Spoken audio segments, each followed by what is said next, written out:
요한계시록 4장 1절에서 11절 말씀입니다. 요한계시록 4장 1절에서 11절 1절 제가 읽겠습니다. 이 일 후에 내가 보니 하늘에 열린 문이 있는데 내가 들은 바 처음에 내게 말하던 나팔 소리 같은 그 음성이 이르되 이리로 올라오라. 이후에 마땅히 일어날 일을 내가 내게 보이리라 하시더라. 자, 4장부터 이제 두 번째 환상이 시작됩니다. 요한계시록은 총 4번의 환상을 경험하고 있는데요. 첫 번째 환상은 우리가 지금까지 살펴본 바대로 소아시아 7교회, 다시 말하면 온 세계 교회들에 주시는 하나님의 말씀을 다루고 있는데요. 이제 두 번째 환상 보게 되는데 완성된 천상의 교회를 이제 또 보여주기 시작합니다. 자, 먼저 예수님께서 나팔 소리 같은 음성으로 이후에 마땅히 일어날 일들을 보라고 하면서 요한을 초청하시고 있습니다. 자, 이 초청의 말씀으로 말미암아 그는 하늘의 열린 문을 통하여서 이제 그 완성되어진 천상의 교회를 보게 됩니다. 2절 보겠습니다. 내가 곧 성령에 감동되었더니 보라, 하늘의 보좌를 베풀었고 그 보좌 위에 앉으신 이가 있는데, 자, 여기 성령이 감동되었다는 것은 성령 안에서라는 뜻인데, 이 하나님의 계시로 들어갈 때마다, 환상을 볼 때마다 이 성령 안에 들어가면서 이제 새로운 환상을 보게 됩니다. 자, 이 성령 안에서 이제 새로 본 환상은요, 하늘에 베풀어져 있는 보좌와 그 보좌 가운데 앉아 계신 이를 본 것입니다. 천상의 주인공이신 하나님께서 보좌에 앉아 계신 모습을 배우게 된 것입니다. 자, 먼저 보좌의 모습을 이제 보좌와 그 가운데 앉으신 이의 모습을 묘사하고 있습니다. 3절 읽겠습니다. 앉으신 이의 모양이 벽옥과 홍보석 같고 또 무지개가 있어 보좌에 둘렀는데 그 모양이 녹보석 같더라. 자, 이 분의 모습에 대해서, 하나님의 모습에 대해서 벽옥 같고 홍보석 같아라고 이야기하고 있습니다. 또한 그 보좌 옆 주위에는 무지개가 둘러 있다고 이야기하고 있고요. 보좌가 또한 녹보석과 같다 이렇게 묘사되어지고 있습니다. 우선 하나님에 대해서 보석으로 지금 이제 묘사를 하고 있는데요. 벽옥은 이제 수정과 같이 맑고 투명한 보석의 종류인데요. 이것은 하나님의 거룩하심을 상징합니다. 홍보석은 붉은 빛의 홍보석은 하나님의 심판주가 되심을 상징합니다. 또 녹보석은 녹색의 녹보석은 하나님께서 심판 중에서도 은혜와 자비를 베푸시는 분이심을 상징하는 색깔의 보석입니다. 그리고 그 보좌를 두르고 있는 이 무지개에는 하나님께서 언약을 신실하게 지키시는 분이시며 하나님의 언약이 얼마나 보배로운지를 잘 보여주고 있습니다. 먼저 하나님과 그 보좌에 대해서 묘사하고 나서는요. 자, 이제 보좌로부터 가까이 있는 이렇게 생명체들에 대해서 소개하고 있습니다. 자, 우리 4절 한번 보도록 하겠습니다. 또 보좌에 둘러 24보좌들이 있고 그 보좌들 위에 24장로들이 흰옷을 입고 머리에 금관을 쓰고 앉았더라. 하나님의 보좌 옆에 이제 그 24개의 또 보좌가 있다고 이야기하고 있고요. 이 보좌에는 24명의 장로들이 있는데 이들은 흰옷을 입을 뿐 아니라 머리에 금관을 쓰고 있다고 이야기하고 있습니다. 보좌란 통치를 하는 장소를 이야기하죠. 금관이라는 것은 왕을 상징합니다.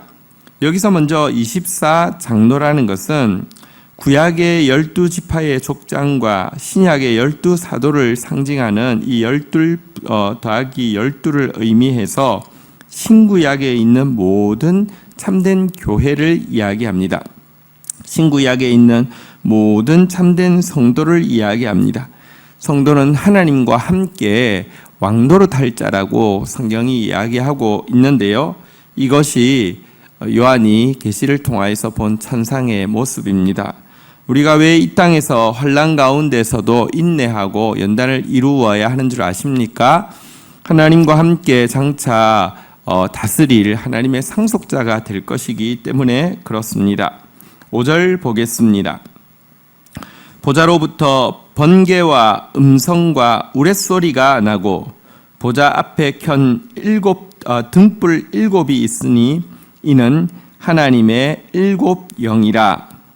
자, 이제 보좌로부터는 하나님의 이제 역사를 상징하는 번개, 음성, 우레소리가 나오고 있었습니다.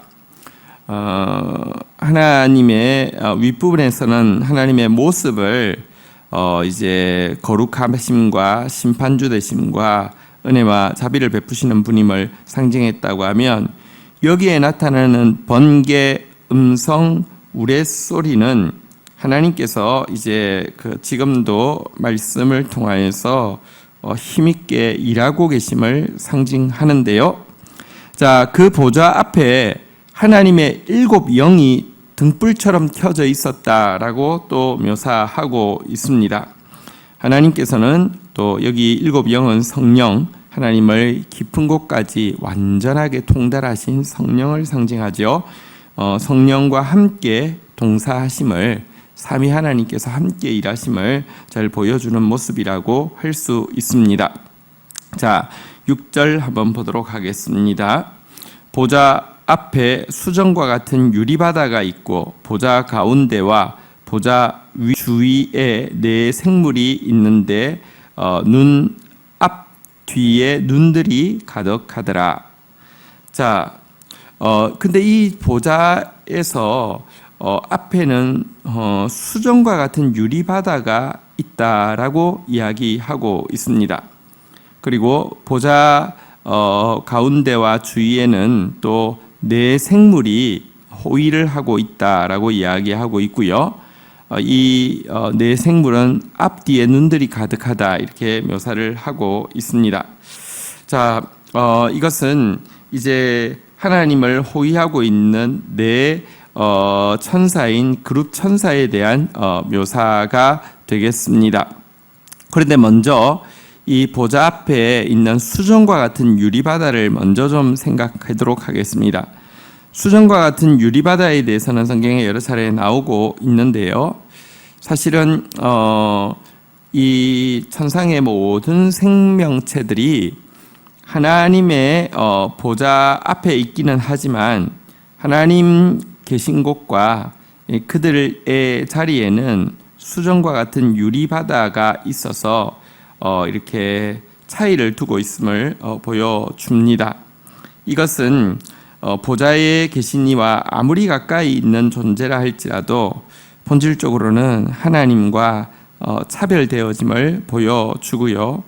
하나님이 영원토록 찬양받을 분이심을 보여주는 것입니다.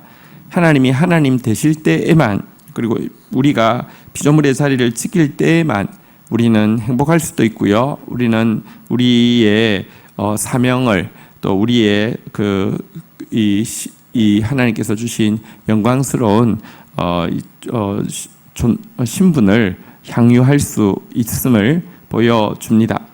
자, 먼저 이 네 생물, 곧 네 천사는 앞뒤에 눈들이 가득하다고 했는데, 이것은 이제 이 감찰하는 것을 보여주는데요. 자, 이 네 생명체에 대한 묘사가 7절부터 나오고 있습니다. 7절, 8절 보도록 하겠습니다. 그 첫째 생물은 사자 같고, 그 둘째 생물은 송아지 같고, 그 셋째 생물은 사람의 얼굴이 사람 같고, 그 넷째 생물은 날아가는 독수리 같은데 8절도 읽겠습니다. 시작. 네 생물은 각각 6날개를 가졌고 그 안과 주위에는 눈들이 가득하더라. 그들이 밤낮 쉬지 않고 이르기를 거룩하다 거룩하다 거룩하다 주 하나님 곧 전능하신 이여 전에도 계셨고 이제도 계시고 장차 오실이라 하고. 자, 내 생명체 이 네 그룹 천사에 대해서 묘사를 하기를 얼굴이 내면이 있다고 이야기했는데요. 이 동물의 왕인 사자, 가축의 왕인 소, 새들의 왕인 독수리, 모든 피조물의 으뜸인 사람의 네 얼굴로 되어 있다라고 묘사하고 있습니다. 이것은 모든 피조물을 대표하는 천상의 존재로서 에스겔서에도 보면 동일한 모습이 2번 반복해서 나옴을 알게 됩니다. 자, 그런데요, 이들이 아까도 말씀드렸지만 눈이 가득한 것은 모든 일을 꿰뚫어 보는 지혜가 있다는 것을 이야기하고요. 6날개를 가졌다는 것은 신속하게 하나님의 말씀에 순종하는 것을 상징합니다. 이처럼 모든 것을 감찰하고 신속하게 순종하는 피조물의 대표 천상의 존재 하나님의 보좌를 호위하는 이 네 생명체가 그룹 천사가 하는 가장 중요한 일은 하나님을 찬양하는 일임을 보여주고 있습니다. 그리고 네 천사가 찬양하는 하나님의 가장 중요한 속성은 다름이 아니라 한번 따라하겠습니다. 거룩하다 거룩하다 거룩하다. 하나님의 거룩하심을 찬양하고 있습니다. 우리가 아무리 거룩해진다 할지라도, 우리가 아무리 영화롭고 존귀해진다 할지라도 하나님은 우리와 완전히 구별되어지는 분이십니다. 그리고 그분의 거룩하심을 우리가 찬양하고 있을 때에만 우리는 계속해서 거룩해져 갈 수 있고, 말씀드린 대로 우리의 신분을 향유할 수 있고요, 또 우리가 하나님 앞에서 행복한 존재가 되어질 수 있는 것입니다. 자, 그런데 그들이 하나님의 거룩하심을 찬양하면서 전에도 계셨고 이제도 계시고 장차 오실 자라고 하나님의 이 그 영원하신 속성에 대해서 이제 고백을 했는데요. 9절 읽도록 하겠습니다. 그 생물들이 보좌에 앉으사 세세토록 살아계시는 이에게 영광과 존귀와 감사를 돌릴 때에, 자, 이제 이들이 하나님께 영광과 존귀와 감사를 돌리고 있는데요. 이 네 그룹뿐 아니라, 자, 10절 한번 볼까요? 24 장로들이 보좌에 앉으신 이 앞에 엎드려 세세토록 살아계시는 이에게 경배하고자 자기의 관을 보좌 앞에 드리며 이르되, 이 하나님께 드리는 이 경배에는 그룹 천사뿐 아니라 24 장로들, 머리에 금관을 쓴 24 장로들도 동참하고, 그들은 그들의 머리에 있는 아름다운 금관을 벗어서 하나님께 올려드리면서 찬양하고 있다라고 이야기하고 있습니다. 천국은 찬송이 완성되는 곳입니다. 마땅히 찬양받으실 분은 하나님밖에 없고요. 우리를 지으신 목적은 하나님을 찬양하게 하기 위해서 지으셨는데요. 이 창조 목적이 완성되어지는 곳이 천상임을 보여주게 됩니다. 다시 이야기합니다. 피조물의 창조 목적은 하나님을 찬양하는 것인데, 이 찬양이 온전히 회복되어진 곳이 천국입니다.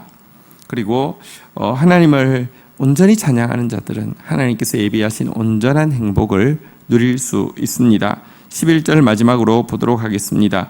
우리 주 하나님이여, 영광과 존귀와 권능을 받으시는 것이 합당하오니 주께서 만물을 지으신지라 만물이 주의 뜻대로 있었고 또 지으심을 받았나이다 하더라. 여러분, 우리가 하나님 찬양하는 것은 마땅합니다.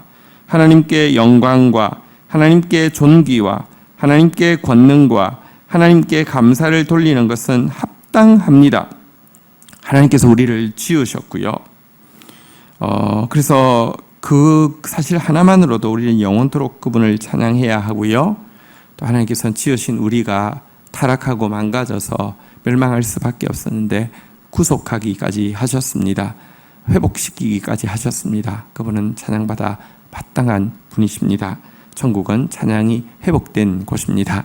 오늘 주신 말씀 가지고 우리 주님 앞에 나아가 기도하는 시간 가지도록 하겠습니다.